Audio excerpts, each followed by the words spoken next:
Welcome to Zero's List, where I make a list about things. On today's list, I will cover games coming out in 2015 that I want.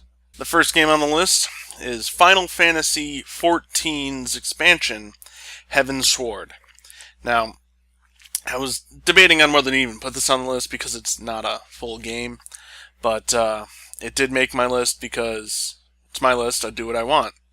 One of the reasons I'm looking forward to it is because finally the MMO has decided they're going to give us what we've always asked for in Final Fantasy games, and that's a guy wielding a giant sword. Now granted, yes, he will also be using dark magic because he is a Dark Knight, but the giant sword is what I'm looking forward to. Not because it's going to do any more damage than any other weapon per se, but I just like the aesthetics of a giant sword. Yeah. The next game on this list, while not announced for this year, still want it, is the next installment of the Fire Emblem series. I can't say enough about this game series. It's fantastic, it's fun, and it's hard as balls. I'm not very good at the games, but that doesn't stop me from, playing them. So, yeah, I'm looking forward to this one as well. The next game on my list is called Codename STEAM. Now, this game looks fun as heck.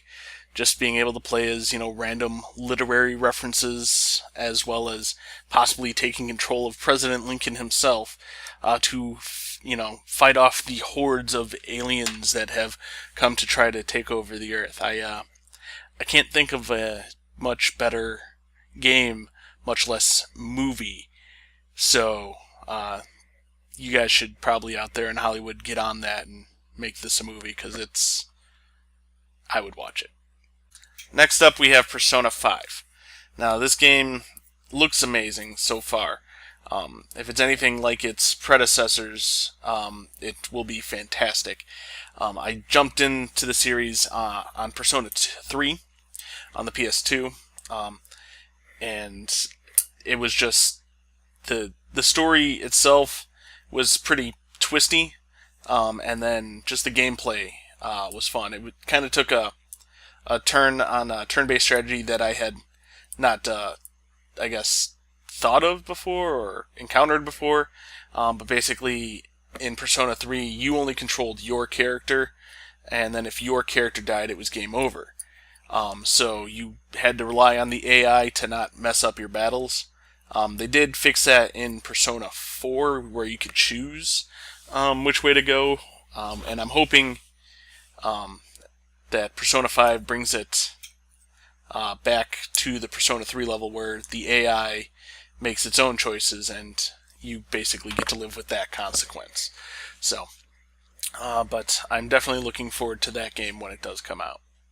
Next on my list is Mortal Kombat X. Now, I've been a big fan of the Mortal Kombat series for a very long time. I remember having to put in codes to get blood and fatalities and to fight Reptile. And I loved the remake, which I guess would be Mortal Kombat 9. I loved the fact that it, kind of retold the stories of all the previous Mortal Kombats, and just kind of lumped it into one game. I thought that was fantastic. So I am looking forward to see what they're going to do with the new Mortal Kombat. I'm also stoked that they're bringing back Scorpion, who's my favorite character. Next up, we have The Witcher 3. Now, I have a confession to make. I've not actually played the second game, and I haven't even beaten the first game yet. But I'm still going to get the third game because, oh my god, does it look amazing. Just the graphics and everything else about the game just looks fantastic, and there's absolutely no reason anybody should pass this particular game up. So even if you haven't played the past ones, I'm sure there will be a recap of sorts at the beginning of this one, and if not, hey, go get the past ones and play those. That's my recommendation. Next up, we have Uncharted 4. Now, with this particular game, I'm at a crossroads. Only because in the past, I have beaten the Uncharted games in roughly about 1 or 2 sittings, maybe 10 hours tops. of total gameplay for me. Now, I'm not a completionist in any way. I don't go finding all the different, gold pieces. I'm in it for the story. And I just can't bring myself to play most games more than once. So, this particular game, I'm still not entirely sure I want to buy it, but I'm definitely going to play it when it comes out, whether I rent it or, borrow it from a friend. But yes, I'm still looking forward to this game. And finally, we have my most anticipated game of 2015, and that is Monster Hunter IV Ultimate. Now, this particular game holds a special place in my heart because of the difficulty as well as the reward system. When you finally get that, one item that you've been, grinding hours to get, and then you can finally make that armor that you've been wanting to make because it makes you look badass as well as gives you some amazing skills. Just the overall feel of this game is rewarding. So I will definitely be looking forward to this title when it releases. And that was my list of games coming out in 2015 that I want. Liked what you see here? Go ahead and rate, comment, or subscribe. If you didn't like, go ahead and rate and comment. We'd still like to hear from you.